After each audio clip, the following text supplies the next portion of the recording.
এটি ঠিক স্পেসিফিক বলা মুশকিল, তবে আমার প্রাথমিক অনুসন্ধান এই পর্যায়ে যে সিচুয়েশন আছে তাতে করে আমার কাছে মনে হচ্ছে যে এটি এক যুগেরও বেশি সময় ধরে চলছে। জি, এই যে অপকর্মটা মানুষের এক ধরনের বিশ্বাস এবং চাকরি প্রত্যাশীদের ভরসার জায়গা ছিল পিএসসি। ঠিক এমন একটা জায়গায় সাংবিধানিক প্রতিষ্ঠানে কিভাবে এমন অপকর্ম চালিয়ে যাচ্ছিল তারা?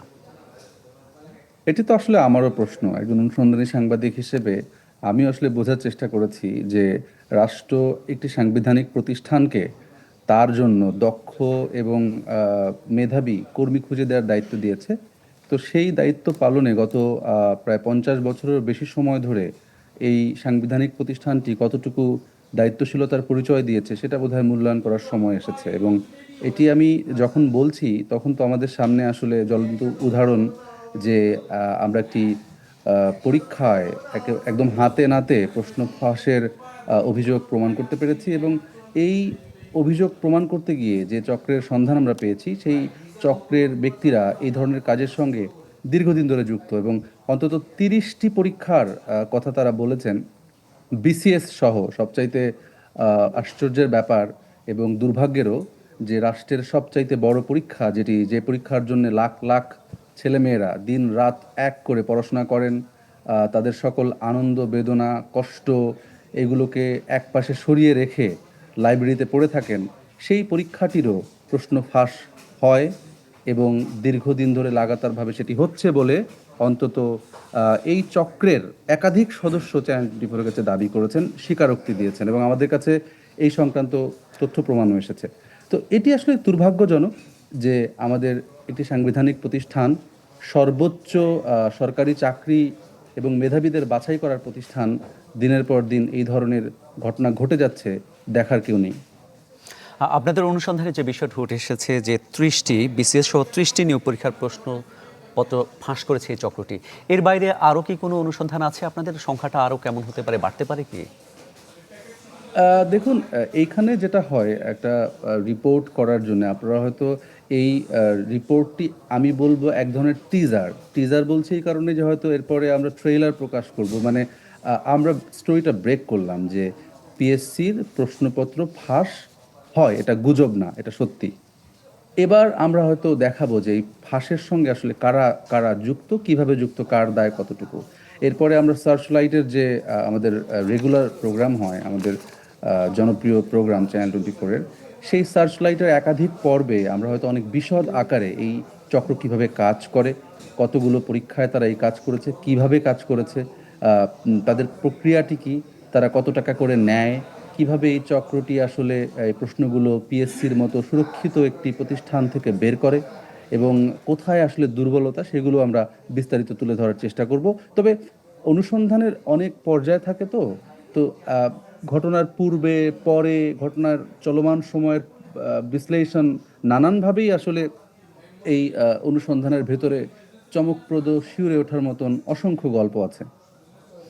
আপনি বলছিলেন যে অনুসন্ধানে যখন আপনারা যুক্ত ছিলেন দীর্ঘ সময় ধরে এই ফাঁস চক্রের খুব কার্যক্রম কাছাকাছি থেকে দেখেছেন এবং বলছিলেন প্রায় 12 বছরের মতো ধরে তারা এই কাজটা করছে। আসলে এই 12 বছরে পিএসসির কর্মকর্তাদের কি কারো চোখে পড়েনি এমন অন্যায়ের বিষয়টা?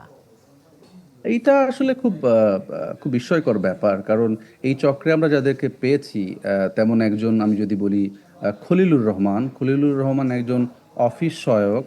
এই খলিলুর রহমান দীর্ঘদিন ধরেই কাজ করছেন, এবং উনি 33তম বিসিএস এর প্রশ্ন সহ পুলিশের হাতে হাতে নাতে ধরা পড়েছিলেন।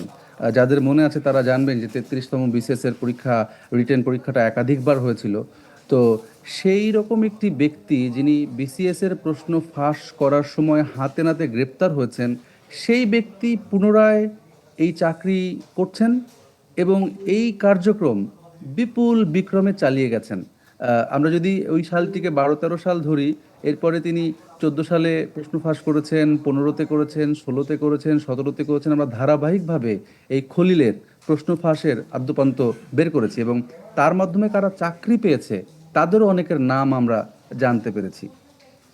যেটা বলছিলেন যে কি এই যে লাখো চাকরি প্রার্থী যারা হাড় ভাঙা পরিশ্রম করে শুধুমাত্র একটি চাকরির প্রত্যাশায়, বাংলাদেশে বেকারত্বের হারও বাড়ছে, তাদের তো আসলে মনোবলটা ভেঙে যাচ্ছে, তাদের ভরসার জায়গা ছিল এই যে বছর পর বছর ধরে তারা এই প্রতারক চক্র যে অন্যায়টা করে যাচ্ছিল, পিএসসির কর্মকর্তাদের সঙ্গে নিশ্চয়ই আপনি কথা বলেছেন, আসলে তাদের মূল্যায়নটা কি এই ব্যাপারে? আমি পিএসসির চেয়ারম্যানের সঙ্গে কথা বলেছি, দীর্ঘ সময় কথা বলেছি। এই ইনফ্যাক্ট আপনার সঙ্গে যুক্ত হবার আগেও আমার সঙ্গে তার দীর্ঘ আলোচনা হয়েছে। এটি তাদের জন্য তো আসলে একটা বিরাট দুঃসংবাদ এবং মানতে না পারার মতন সংবাদ। উনি আসলে বারবার নিশ্চিত হতে চাচ্ছিলেন যে আসলে সত্যিই কি প্রশ্ন ফাঁস হয়েছে কিনা এবং এটা কিভাবে সম্ভব উনি বিশ্বাস করতে পারছেন না। তবে তার এই প্রসঙ্গে যাওয়ার আগে আমি একটু বলতে চাই যে এই যে বলছেন যে মেধাবীরা কিভাবে চাকরি পাবে। সত্যি কথা বলতে মামুন, আমি আসলে নিজের কাছে এই প্রশ্নটা বারবার করছিলাম। আমি এই পরীক্ষাটি দিই, উদাহরণটি দেই। 516টি পদের পরীক্ষা। আমরা এখনো পর্যন্ত আহ, এই খোঁজটি পেয়েছি যে ঢাকা শহরের বিভিন্ন স্থানে, গোপন স্থানে পরীক্ষার অন্তত দুদিন আগে বুধবার থেকে বুথ তৈরি করে, সিক্রেট বুথ তৈরি করে সেখানে পরীক্ষার্থীদেরকে নিয়ে গিয়ে প্রশ্ন পড়িয়ে সেন্টারে পাঠিয়ে পরীক্ষাটি দেওয়ানো হয়েছে এবং আমরা এই সংখ্যাটি পেয়েছি 3 শতাধিক। মানে আমরা এখনো নিরূপণ করতে পারিনি সংখ্যাটি কত। আমি একজন এই চক্রের এক সদস্যকে জিজ্ঞাসা করেছিলাম যে অবস্থা দৃষ্টি আমার মনে হচ্ছে যে এটি হয়তো 600-700 ছাড়িয়ে যাবে। তো পদ হচ্ছে 516টি এবং সেইখানে যারা প্রশ্ন পেয়েছে তাদের সংখ্যাই হয়তো 600-700। তাহলে ফাইটটা হচ্ছে যারা প্রশ্ন পেয়েছে, জালিয়াত জালিয়াত লড়াই হচ্ছে। আপনি মেধাবীদের লড়াইয়ের জায়গাটা কই? আমি তো সেই জায়গায় খুঁজে পাচ্ছি না। আমি হাসছি, কিন্তু এটা বেদনার হাসি, কষ্টের হাসি। আমার যে সকল বেকার তরুণ তরুণীরা, ভাই বোনরা এই প্রোগ্রামটি দেখছেন, আহ, তাদের জন্য খারাপ লাগছে, কষ্ট হচ্ছে যে তারা আসলে কি ধরনের পরিস্থিতির মধ্যে দিয়ে যাচ্ছেন।